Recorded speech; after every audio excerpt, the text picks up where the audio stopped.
Hi Omar, Hi, how are how are you? you? Wow, we Good. have a very nice backdrop. You have a good backdrop too. Very No, clean. it's just our old magazines. It's a smart backdrop because I've done so many Zoom call now, so I keep looking at Right. people's ears. I'm always like, Right. It's yeah, quite interesting, isn't it? It's like a yep, little inside peek into their private lives. yeah. And Yeah, you always figure like, why are people doing it from their bedrooms? Like, I don't need to see that. Like pick a room, pick a space. tell us about the backdrop that you have here. I mean, is this your special Zoom call? This old Hot? thing, this Yeah, old. this old Uh, thing. yeah, this whole thing. This is my reading and meditation nook. All So right. Okay. yeah, no, I just renovated the space, and so when we were doing it, I wanted to carve out like a really comfortable, like non-technical space. So meaning there's no TVs around here. Usually, I'm just in here with a magazine or a book, and it's kind of like a nice little bubble, I think, on the Right. outside. So Right. yeah. So you do a lot of your meditation at this spot as well. Yeah. I do a lot of thinking in here, a lot of Right. reading, a lot of sketching. So this Right. it's actually just kind of a quiet spot away from everything else. Right. Right. Okay. Well, thank you for doing this with us. You are our first cover star in our first ever Tatler talk. It's amazing. It's a bit scary for me. It's scary for me. First time we are doing this as well. So, you've seen the cover story. You've seen the cover I that we have, did with you. I Tell us have. about your thoughts. How do you feel about what went through your mind when you first saw the cover? Um, I first of all, it's such a great opportunity, and thank you for having me on the cover. It's a really great honor, and I appreciate it. When I first saw the image, I was surprised because I had forgotten we had taken that shot in that sweater. To be perfectly honest with you, Really? because Okay. we did the shoot quite quickly, and so this was one of the first shots that we did. And because all my wardrobe really is like navy blue, black, white, gray, and they're all solids. You know what I mean? So when I saw the image, it was like, wow, big, colorful printed sweater. I was like, whoa. It was surprising for me, but in a Did, good way. did, did it sort of reveal a different side to you? Because since you said you were always in solids and all that, are you not naturally a color person? I didn't realize how far away I had drifted from color until like I saw that image again. And I think it was refreshing for a lot of people to see because they're so used to seeing me in solids. And because I work with a lot of printed stuff. Like, my carpets are very patterned and they're very ornate. So I try to dress not to compete with that. So when I'm usually presenting, it doesn't interfere with what the client is seeing. So I kind of limit my canvas almost, which is a weird way to do it. So how do you feel about the photo shoot itself? I mean, what do you remember about most about the photo shoot? Did you enjoy it? Have you done a lot of photo shoots though? Not that many. It's photo shoots are always a little uncomfortable because you arrive onto set and you don't. It's a lot of people. It takes a village, as you well know. Right. I've never met the photographer before and his team. I had the pleasure of working with the Tatler team a little bit beforehand. I had been in touch with the stylist who did an amazing. I just want to give her a shout out, actually, Sarah. That she pulled some amazing looks at a very difficult time. So that was really great. But it's always a little daunting because you're arriving to set with a lot of people. And you don't really know everybody. And then you have to kind of change into a different look and then get in front of a camera and be very vulnerable in front of a camera, to be perfectly honest with you. You have to take direction, you have to perform. But we had a really good time and I remember just trying to get each shot really quickly so I could get it over with. That was my internal strategy to deal with the whole day. Have you had any comments yet about your cover story and your cover shot? Yeah, no, from a lot of good friends. They've all messaged me. My friends from high school have messaged me who have seen it. A lot of really nice congratulatory notes, which have been really wonderful to receive. And a lot of questions about where that sweater's from. Do you know? Yeah, it's Dior. Dior. Right. One of the more outstanding outfits at the shoot was actually your own, the gold jumpsuit. Tell us about it. Is it so? Yes. So you have it prepared. It's always very close to me. But you know what? What you didn't see in the shoot was the very cool detailing at the back. It was. I've been wearing jumpsuits for a long time. I think since the Hong Kong days.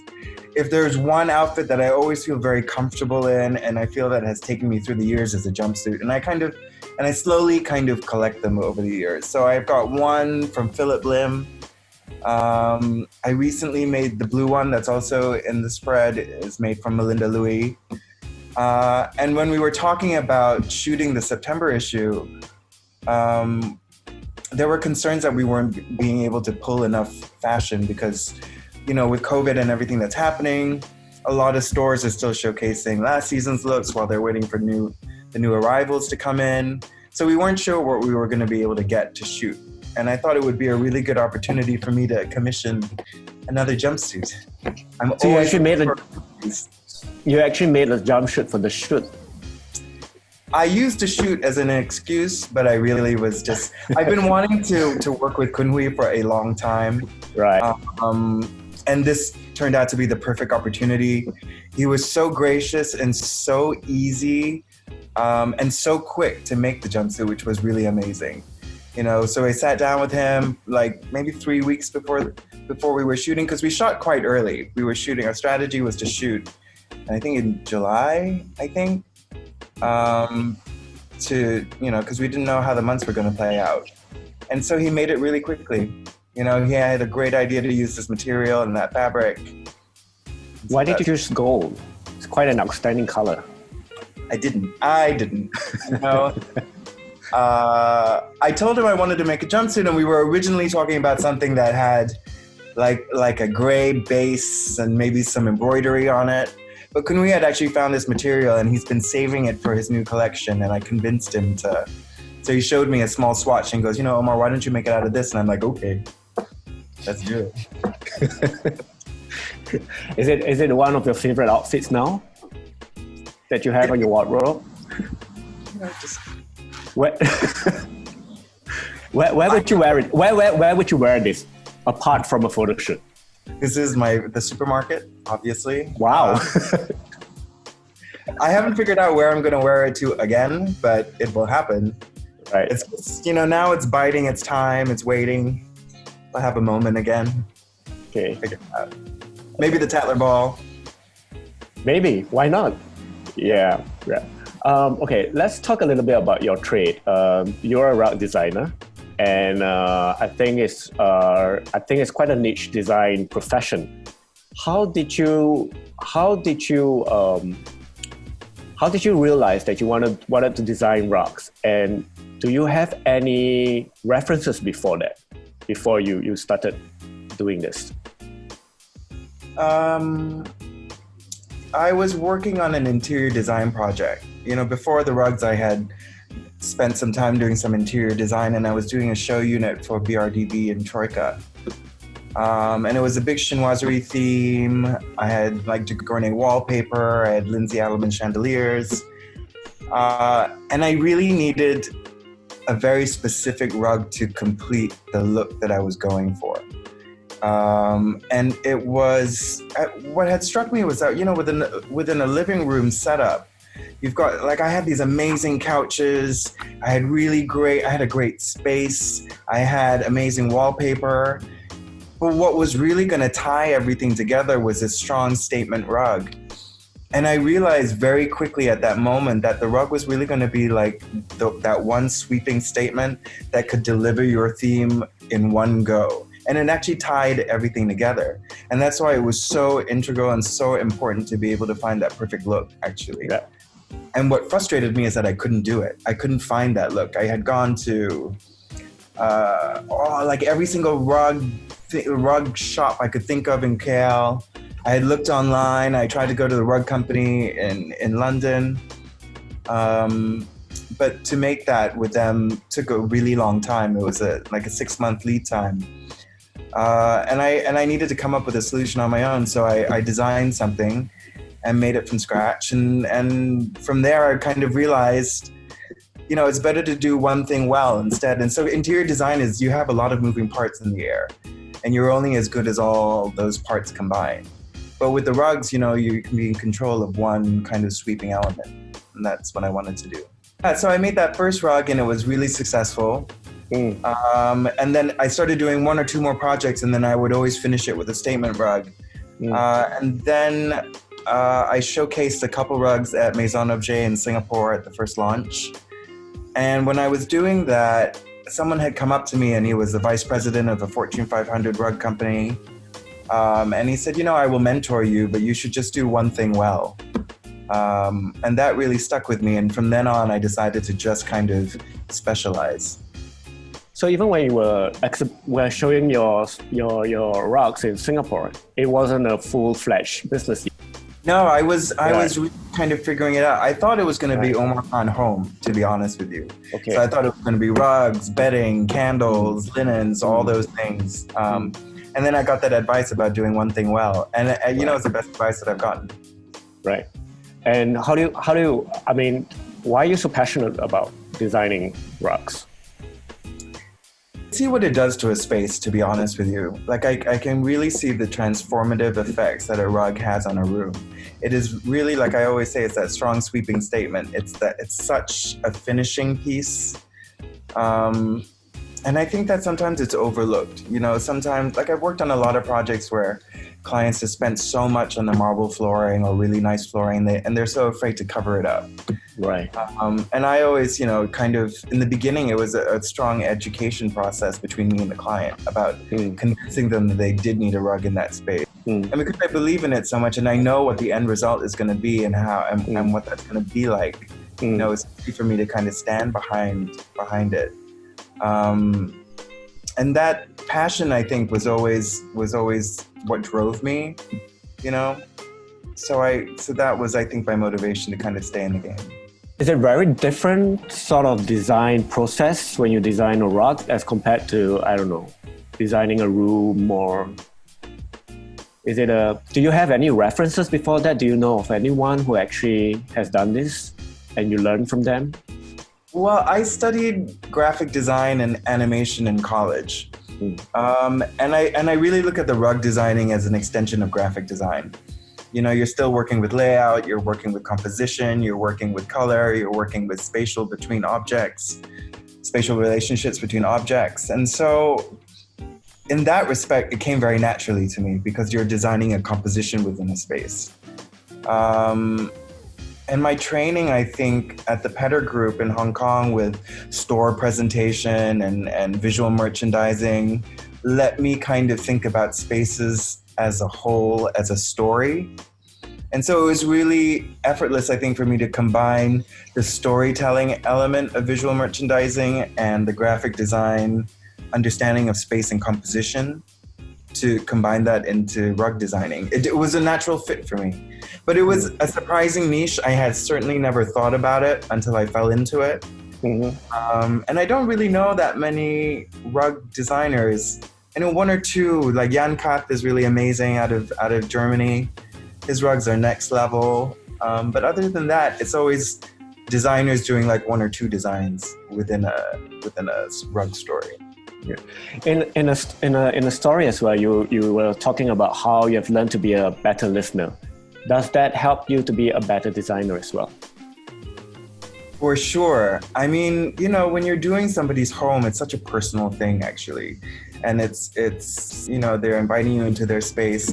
They're going to be the ones that are going to have to live in that space, and they know what they want out of it. Or sometimes they don't know what they want.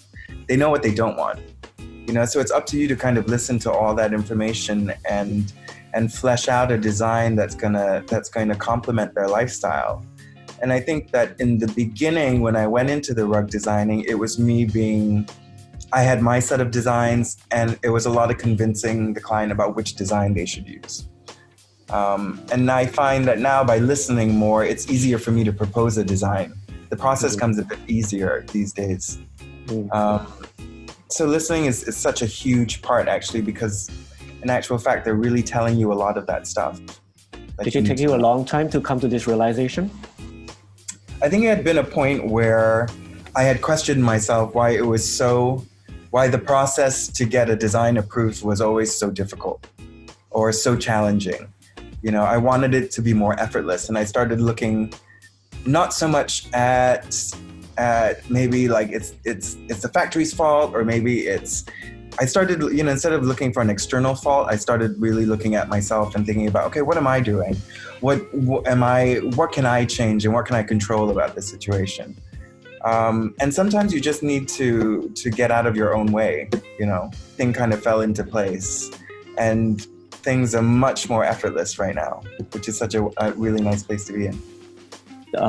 You're a big proponent of yoga, the practice of yoga, right? How do you think yoga is responsible for helping you to be a bit more grounded and to listen better as well? You know, I practice yoga. I'm not very good at it. I don't have. What's really nice about it is that I don't really have any big goals about it. Like, it's just, you know, like I don't go in there going like I really need to be able to do this handstand or anything like that. So when did you discover yoga? Is it a recent thing or something that you've been doing for a while? It's really new, actually. I guess maybe like 2 years ago. Right. 2 years ago, I was lucky enough to be able to tap Sandra to give me personal lessons, which is really amazing. Sandra was a great teacher, and her approach to yoga isn't really like going to a yoga class. It's very personal. We're working on very minute movements. So it's not your traditional kind of like sun salutations and warrior one. So like you ease into whatever you want to achieve. It's a very small progression. Right. And that's what I really like about it. So she custom the movements for you. I think it was just her way of teaching. You know, I think it was, you know, in order to get to a handstand, you have to master a lot of really small things and very minute things, which may seem kind of small and insignificant at the time, but are actually very difficult to do, like just basic little movements. And I liked that. And we just kept the practice going. And I just found that it was something. I always know my days when I have my yoga days, how the rest of the day goes versus to like if I miss a class or something like that, how the rest of the day goes. So what happens when you miss a day? It's over. Game over. No, I'm kidding. You know, the day still goes okay, but I notice it more on the days that I have it in the morning and how easy the rest of the day goes. You know, it's a nice way to start the day without going straight from waking up into work and how manic that is sometimes. It's a good like breather, I think. What benefits do you think you get out of it? It gives me a lot of space actually between the morning and the workday. It gives me a lot of direction, I think, which is something that's always nice to have.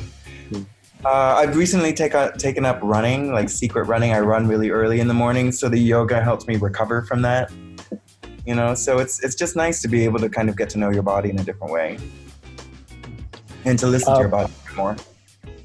You've lived in a lot of places. You've lived in Singapore, you live in New York, you've lived in Hong Kong, and now you're living in KL. Do you have a favorite city that you enjoy living in? And how has each of these cities shaped you as a person that you are today?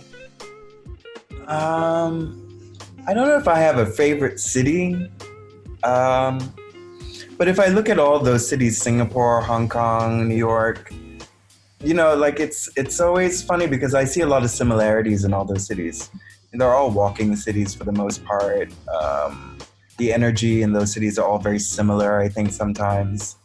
But they're all quite different at the same time. But I think it's really the people in the cities that kind of make all the difference. You know, I'm lucky enough to have really good friends in all those cities. And it's always really nice to be able to go and connect with all of them. But it's certainly like the different energies you find in the different cities have always been quite shaping. KL in itself is a very different city from all those three. You know, it's slower. It's a bit, the pace is a bit slower. You know, it's the first like real non-walking city that I've lived in, and so I found that to be a real adjustment because I don't drive. I've never had a driver's license. It's one of my things. So are you planning to get one? No. I know my strengths and I know my weaknesses, and I've come to terms with I probably. What do you have against driving? I just want to keep the people around me safe. Okay. And I figure if I had picked it up, I would have picked it up already. So I think that ship has sailed for me. Right. And you know, it's just the first part of not being able to drive, not just being able to walk out your door and suddenly walk to like, I don't know, I've been so independent in that way prior to, and so moving here was a real adjustment for me. In order to go, like I couldn't just pop out of the house and go to where I wanted. I had to be more calculative about everything, and that made me slow down a lot more. It made me plan out things a bit more. Right. So, when did you move back to KL? I think it's almost 9 years now, maybe something like that. Okay. Yeah. Okay. We know you as a designer. Is there a savvy business mind behind the designer? Yeah, you know, when I got accepted into college, I had two choices of where I wanted to go. One was Rhode Island School of Design, and the other was Parsons. And I chose Parsons because they've had a very strong business side to their art department. If I had gone to RISD, I certainly would have been a better artist, but going to Parsons made me a better businessman because they taught you both at the same time. And going into the rug business, for sure, you know, it was a lot of trial and error, I think, in the beginning, trying to figure out how to sell it, what to price it at, how to keep your business afloat, how to keep it going. You have to make really smart and strong business decisions from the get-go. And, you know, my time in Hong Kong also taught me a lot about the importance of how you spend your money and what you spend it on, and, you know, cost saving measures. You know, like when I took my job in Hong Kong, it was like right at the beginning of the economic crisis. So I already knew, I think, and I'm so thankful that I had that experience, because going into the business, you know, I arrived, it was 2 weeks of really great budgets, and then the economic crisis hit, and then all of it from then on was cost-saving measures, and you had to be more creative about where you spent your money and how you managed your money and budgets and all those things. So coming into COVID, it was not... I'm glad I had that experience within the financial crisis, because all those tips and tricks and things that I learned, I had to reapply again. Right. So, yeah. But do you think COVID is a more severe crisis than before? Because this I mean, with the lockdown and all that, how has that impacted, you know, how your plans for the year? Well, if there's anything that I've learned about this year, is that it's really impossible to plan a lot of things moving forward. But it's made me actually realize the importance of staying in the now and being present and recognizing where you're at your journey right now, and really focusing on now and giving your full attention to it. And that's, in a weird way, has been such a blessing in itself.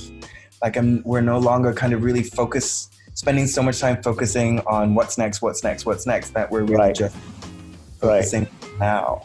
That's transformative, I think, in itself, and really helpful. And we've serviced clients better. We're actually getting more orders now than we ever have been, which is also another blessing. Right. And I think that having that, and I think it has a lot to do with just that shift. Do you have a big team in your company?